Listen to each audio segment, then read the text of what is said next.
Hi, my name is Larry Birckhead, and I'm going to share with you strategies for having business development conversations from a workshop I do called Selling Your Consulting Services. Now, this is just the strategy for having conversations. This isn't the skills of having a conversation, and it's certainly not prospecting. What it's going to be are the top of several waves that I think through when I'm approaching a client to begin to have a business development conversation. Now, the people that I hope will be able to use this are going to be consultants and project managers and coaches, really people who don't have the authority to make the decisions to implement projects and organizational change. We're coming in from the outside, we work on the inside, whatever it may be, we are not the decision makers. We believe we have solutions to offer, and we believe that we can make a positive difference, but we're not the ones that make the final decision.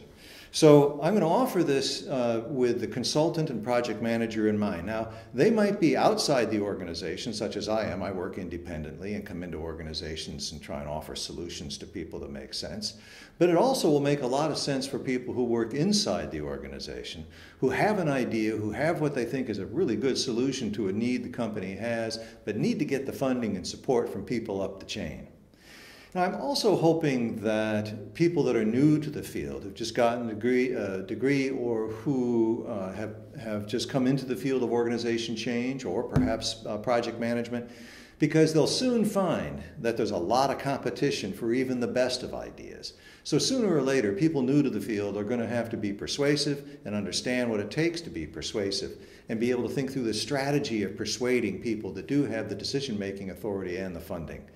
So I'm hoping that through awareness and choice, you'll be making better choices when you start out. Now, I'm also hoping, however, that the experienced veteran will see some benefit in understanding this conversation strategy, because we begin to think that the truths we have are self-evident. We've learned them for a long period of time, college or hard knocks, and so we begin to believe that we have the solution. But when we begin to forget that we really still need to be persuasive, we need to be open to the possibility that maybe what we have is not the true solution. So in all of those cases, we need to have a strategy for opening ourselves up, opening the client up to have a genuine conversation about whether or not there's a real opportunity to be successful here. First, I want to talk about needs and wants, because we can get trapped into thinking that there is a genuine need in our organization that we work for, or an organization we're coming into from the outside, and begin to think that they need us, and that the sooner they understand that, the better off we'll all be. But the fact of the matter is that just because somebody states that they have a need, that doesn't mean that the organization is going to want to implement that change. It's often true that during a workshop or the end of a presentation, a person will approach me very passionately and express the need that they believe their organization has for what I may be talking about. But that doesn't tell me that that's what their organization wants to do. And by the same token, just because an organization says they want a particular solution, that may not be the solution that they need, in my view. And so it's up to me to make a decision about whether or not I'm going to pursue that. I had a manager who had a check in hand and wanted me to deliver a Myers-Briggs to help his team become more effective. And after I interviewed the team members and interviewed the supervisors, it was my judgment that the Myers-Briggs, although it would have been fun and would have been helpful in many ways for that team, really the root cause of the problem on the team would not be solved by the Myers-Briggs. It would be solved by the manager being accountable for disciplining one of the employees who was causing a lot of problems on the team.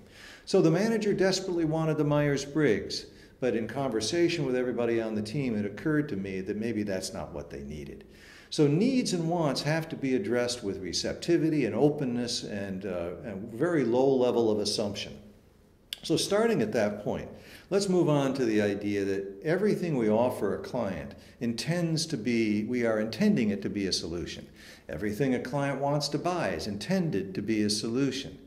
But we have to understand a basic rule that I think that we often assume is true, but it bears pointing out, that any solution the client wants, any solution that we might offer, whether we're inside or outside the organization, is only as good as two things. It's only as good as the problems it solves or the results it delivers. If a solution does not solve significant problems or deliver significant results, Why would anybody in their right mind want that solution? How could it be called a solution if it doesn't solve a problem or deliver a result?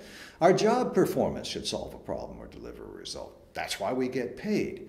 So there is no solution until a problem is solved or a result is delivered. Now, if it was that simple, things would be easy, but it's, again, not quite that simple. Until the client believes in the value of the return they're going to get from the solution that we apply, then they only see it as a cost. Until they believe there's going to be return, they only see it as a cost, not an investment. And of course, the cost is always too high because they don't see the value of the return. So we need to be persuasive. Now, here's another case that I would make to you about the importance of good persuasion. And that is the question of how often is the issue really money? We hear that issue a lot. We don't have the budget. We budgeted for it next year. We don't have that in our budget right now. All those kinds of statements. But is it really a question of money? The assumption I make is that often it is not a question of money.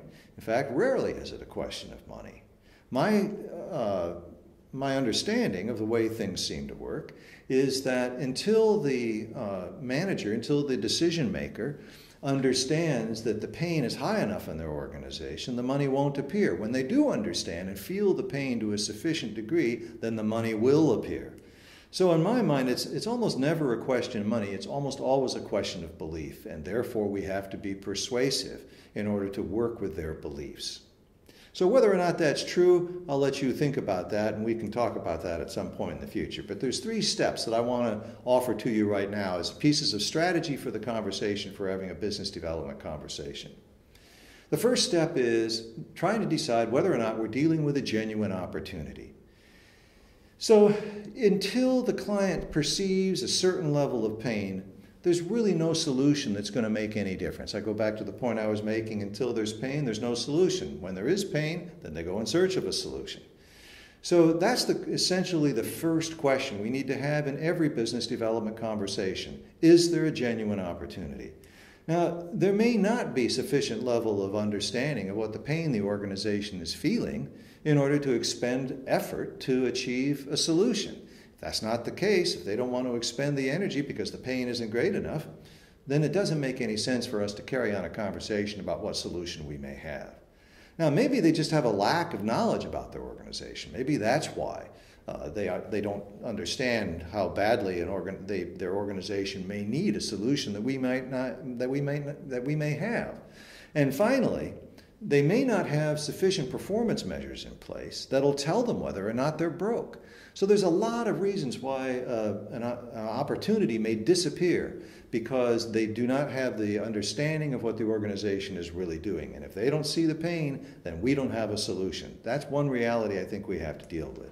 The second reality is that even though they might see an opportunity for making a difference in the performance of their organization, they may not be prepared to dedicate the resources necessary to achieve that solution. The number of times that I've been told we want the world and pay a nickel for it, there are just too many to mention.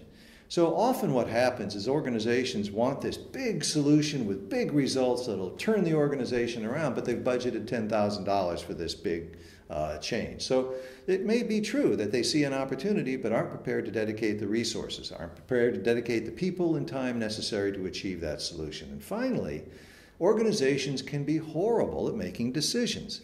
How often in your experience have you gone into an organization, they've talked about an opportunity, they've talked about and agreed upon the resources necessary to try and achieve that solution, but they just can't make a decision. They have to roll it upstairs to the next level up, and they have to look at next year's budget, and then they have to compare it to what the budget is for the other department over, and eventually it gets overcome by events and no decision gets made. So all of those things can happen. If any of those things happen, we do not have an opportunity because there is no solution that's going to fix those particular instances.